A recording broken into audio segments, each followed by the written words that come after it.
everybody, I'm Mother Night and today we are going to bake Christmas cake. Excuse the light, which is just like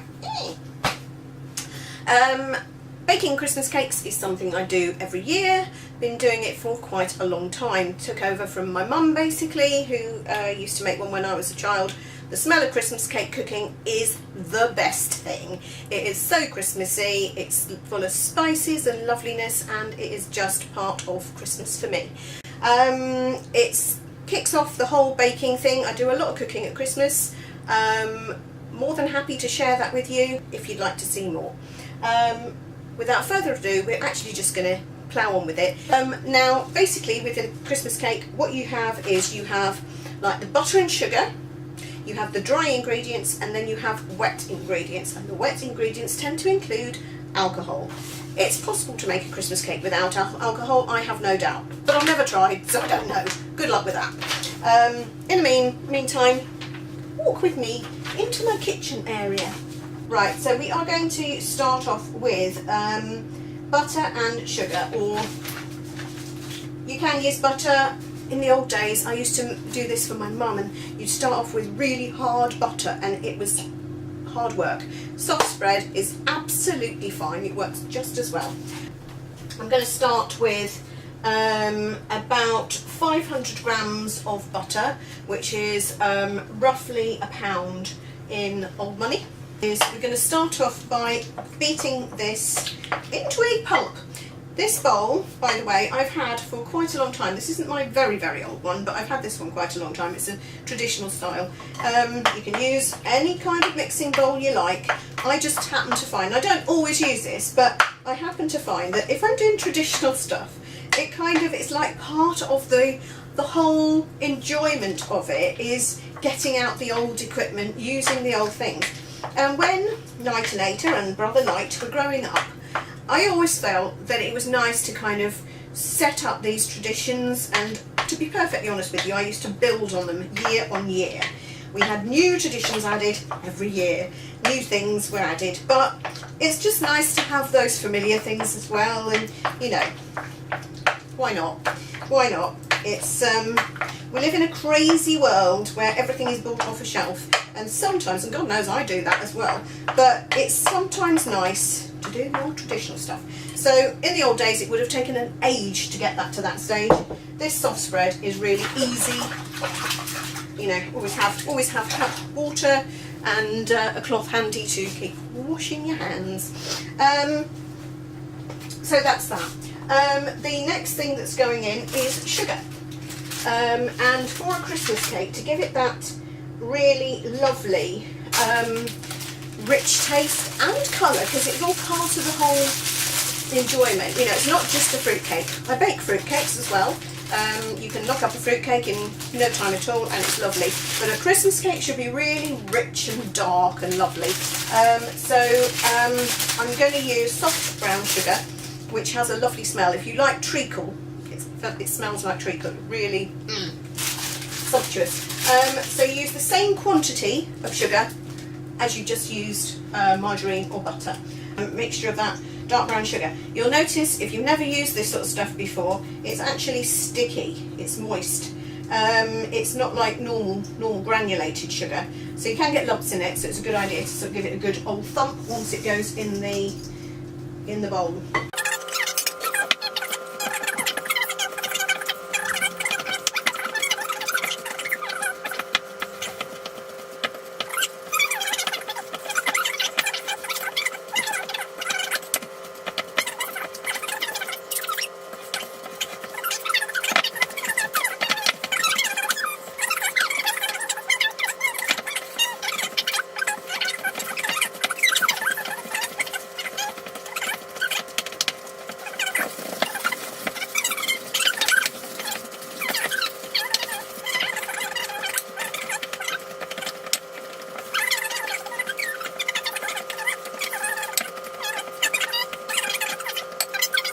Basically that can just sit there and wait for you, because you don't need any more of that at the moment. I'm going to weigh out, we need a pound or 500 grams of flour. It's Not a precise science, this. If at the end of putting this together you think I need a bit more flour, add a bit more flour. No one's going to know, no one's going to complain. So that's my pound of flour going into the bowl first. That's the first of my dry ingredients. Spices, this is where it starts to get real fun. Once we start putting spices in, it starts to smell great. So, we start off with nutmegs. You can use mixed spice if you want to be quick, it's fine. You know, it's fine. I like doing my Christmas cake in the same method I do anyway. I haven't actually got a whole nutmeg to show you because I'm such a bad person. Yeah, but that's half a nutmeg. I don't know if this is going to focus. Probably not. But it looks like a little nut, basically.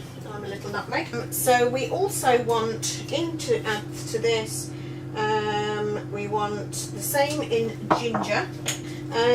So that's that. We want cinnamon. Again, this is smelling so good. We've got ginger, we've got nutmeg, we've got cinnamon. I'm going to tip quite a lot of cinnamon into there. It's probably about 2.5, 3 teaspoons, something like that. But again, don't forget I'm making 2 cakes. Halve my ingredients if you want to follow this. I will, if you want me to, I will put the ingredients and the method underneath this video once we've finished. Okay, some ground cloves.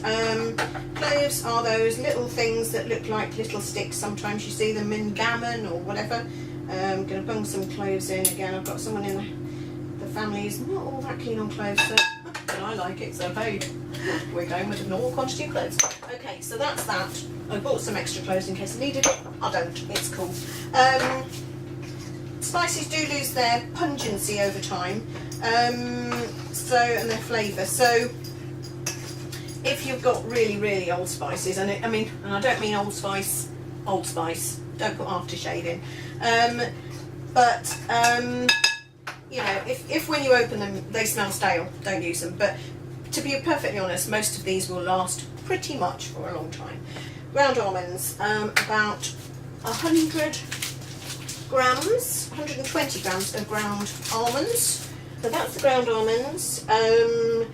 It says chopped hazelnuts for the recipe. I have done that in the past. I've actually physically chopped up hazelnuts.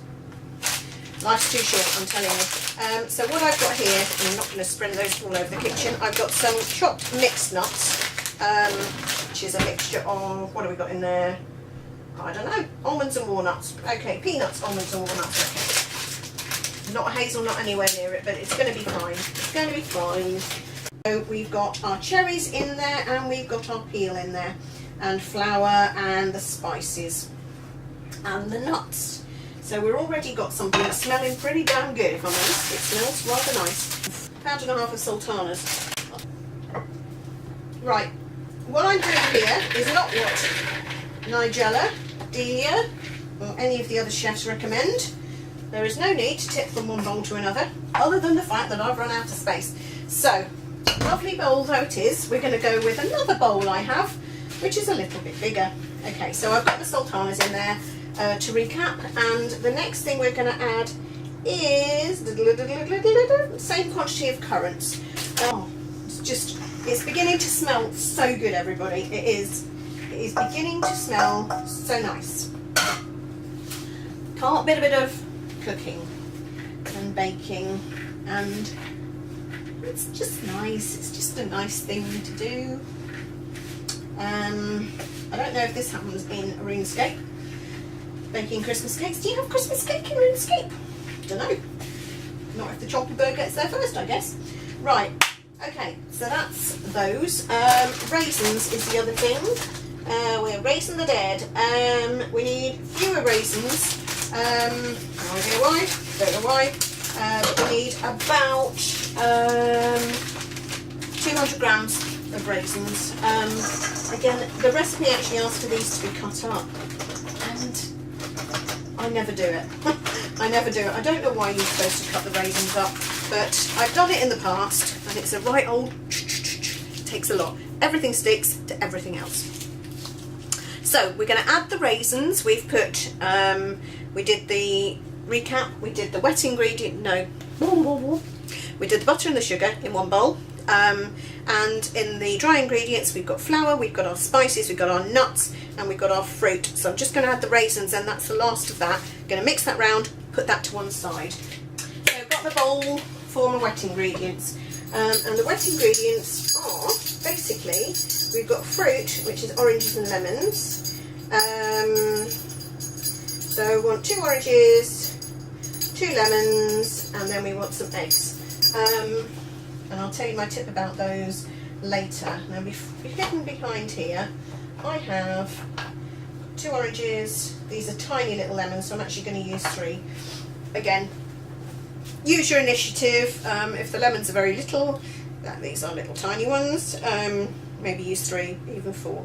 And there we go. So I'm going to give them a little bit of a wash first of all, because we want to use the rind of the lemon as well. So we give this a little bit of a wash. And I'll show you my little tool that I got for taking the rind off. Again, you can use a normal grater, or you can use one of these little babies, which is like it just shreds the rind. If you're doing anything that's decorative, it's quite clever.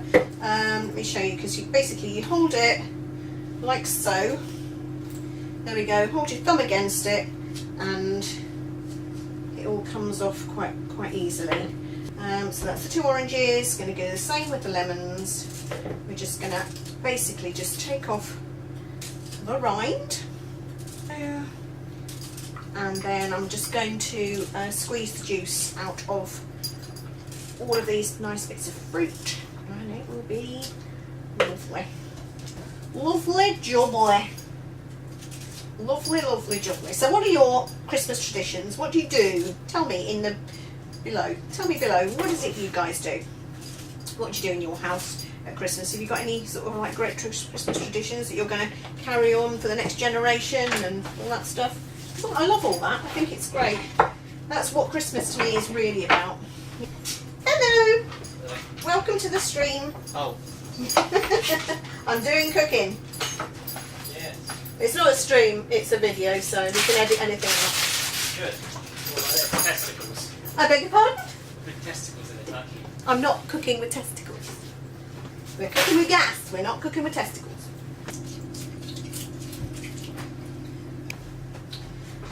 The next bit we're going to do is add some eggs. Despite all the stuff that goes into this, you only need 3 eggs per cake. But as we're doing a couple of cakes, we'll do half a dozen eggs. And here's a tip that I learnt quite a few years ago from someone who made a cake that required something like 10 eggs, and they merrily cracked an egg one at a time into their mixture. The very last egg was off. Everything had to be thrown away. Not good. So all these eggs should be absolutely fine, but just in case, we're going to tip them into a cup first and check them beforehand.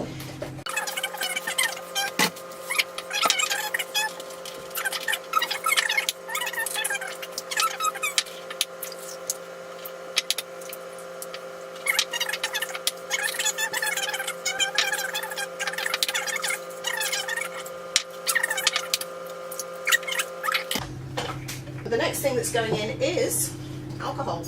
I asked for 2.5 fluid ounces of brandy. It asked for Madeira.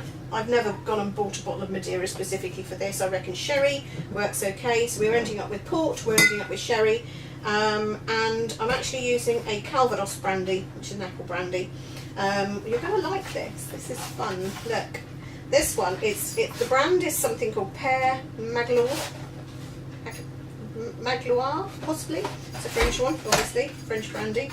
And Père Magloire, here we go. It comes with a little cap.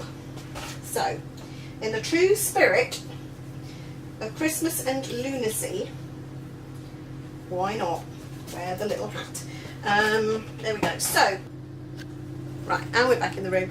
I just asked Brother Knight to do some little calculations for me on converting from fluid ounces to millilitres, and according to him initially, we would need a vast bucket full of alcohol. It's not quite as much as that. So we want about 140, about 300. We actually do want quite a lot, so we're going to use sort of equal quantities of any brand of port. That smells quite nice. So I'm going to put that. I'm going to put that in. So I'm using about 120 ml of each one. So that is going into our liquid mixture. So the eggs and the fruit juices. It's beginning to smell so nice. You can't smell it, you'll have to make your own, but trust me on this, it does smell really good.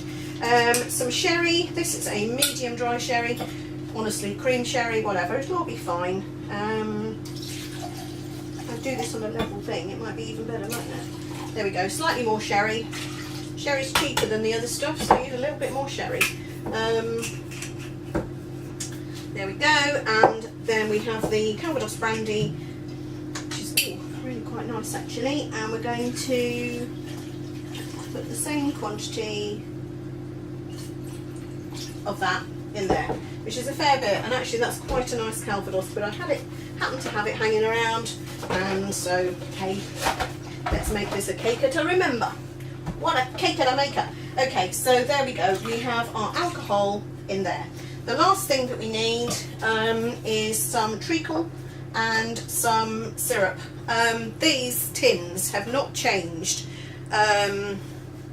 well since I was a little girl. The only time tins like this ever came out were when my mum was making Christmas cake, and it just reminds me of it so much, and I love them. I think they're just gorgeous, gorgeous tins. They're not the most practical things. The little squeezy bottles work better, but I don't care. I'm going to carry on buying these. Am I okay with this stupid hat? Might not. If my neighbours look in, they're going to just think, oh, situation normal. Crazy woman. Crazy woman. So what we've got here, you can warm the shrimp bits through, you can do all that, but actually it's fine. We're just going to stir all that together. And the next thing is, this is where the magic happens, this is the clever stuff. Because what we're going to do is we have got our 3 bowls here of lovely ingredients. Alright. Now did you remember that when we first started we mixed the butter and the sugar, and the sugar had lumps in it? Because it's been here under the lights, the sugar has actually sort of melted into it, so those lumps have kind of largely, they've largely dissipated, but give them a quick mixture. And then what we need to do is we need to add everything together. What they suggest is you add the dry ingredients to the wet, but we have one very large bowl full of dry. We've got this and we've got that. There is no way on earth, I don't think, I don't know. We might go with that. We might go with that, and we might end up doing it in 2 separate bowls because it is better to do it that way. So we're going to start with let's just go with making 2 separate bowls and making a mess. I've never done it quite like this, but nothing like a challenge. All right, what we're going to do is it says handfuls of the dry mixture, but just going to use like a soup ladle because it's easier to work with. So, okay everybody, we're going to add our dry ingredients, 1 ladleful at a time, to our butter and sugar mixtures. I'm going to put a couple of ladles in to start with because let's get this all going. There we go, and then we need to add a little of the alcohol, fruit juice and egg mixture.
as a mixture of cake tins. If you haven't got one and you want to go and buy one, this type is really brilliant with a removable bottoms, because obviously you can, if they get stuck, you can push them out. But the trick with all cake tins is do not rely on just the cake tin, especially if you've got something like that. You're never going to get anything out of there unless you either use greaseproof paper or something similar. These days there are some really great shortcuts. I found these in good old Poundland, and it's like a mixture of pre-cut circles, 40 for £1. It's, you know, seriously, why wouldn't you? Why wouldn't you? It's I'm going to use some of these in the bottom. Found again, good old Poundland. Were these? They're like gigantic muffin cases or cupcake cases. These are brilliant because they in one you've already got something that you might have to kind of work with it a little bit. That one fits quite well in there, but this works quite well because it's not ideal. It's a little bit too big, but you've instantly got an easy way to line a cake tin. So we're going to go with those and see how we get on. With smaller cake tin, might be a bit more. We might have to fold it back a little bit so we don't end up with cake creases. But don't forget, the cake's going to be marzipan all over at some point and then iced. So any little blemishes on the outside don't matter much. So, okay, we have got a lovely cake mixture. You can spread it across the bottom.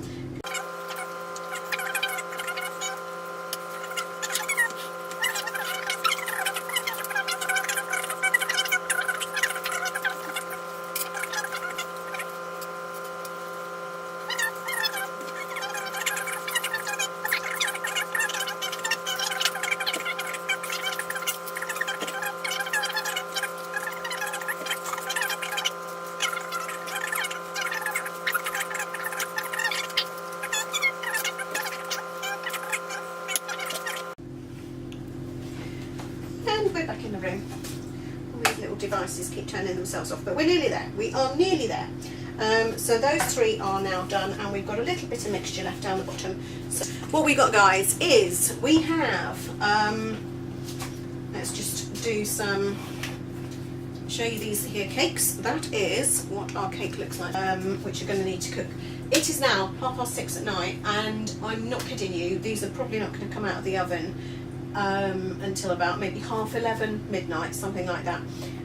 You do want to check on them, and I'll show you how you do that a bit later, but in the meantime, into the oven they go. Anyway, here we are back in the room. Okay, so our cakes have been cooking. Many hours have passed, and I think these are about ready, but we're going to have a quick look and we will check to make sure that they are. The way we check cakes to see if they are ready, apart from the fact that if they look like soup they are definitely not, is like so. I have this little device which actually is a proper cake tester. I've had this one a long time. You can use like a really thin kind of knitting needle, but anyway, there we go. This is mine. So what we're going to do is going to get the other cakes out of the oven, and we're going to have a little look at them. I'm pretty sure these are all done. Between you, me and the gatepost, I have been checking them quite regularly for the last few hours, just to be on the safe side, because we don't want them either uncooked or burnt. And I'll tell you what, these little like the big muffin case type things that I've used, I'm really pleased with. I think they're great. I think they're just going to lift out, and when we want, you know, to get them out of the cake tin, there's not going to be any having to shake and nothing happening. So there we go. Ta-da! Here we have our cakes. and we have 3 large ones and 1 little one. We also have the floof who's come to see what's going on. So, okay, how you test for a cake? I mean, visually, obviously, these actually do look as if they are ready. There's, you know, these absolutely look cooked. But what we do, essentially, is you need to stick the needle into the cake and just check to see. What it should do is it should come away cleanly, there should be nothing on there, and this is absolutely perfect. There we go, yeah, absolutely no crumbs on there. Do the same with the other one. It's worth doing a few little stabs, because sometimes, you know, it might be cake cooked in one part but not in others. But these are spot on. Thanks for watching. Hope you've enjoyed all this slightly crazy cooking thing, but it's really nice to have you along. Hope to see you again. Do give us a thumbs up if you've enjoyed, and don't forget to subscribe. Thank you kindly. Good night.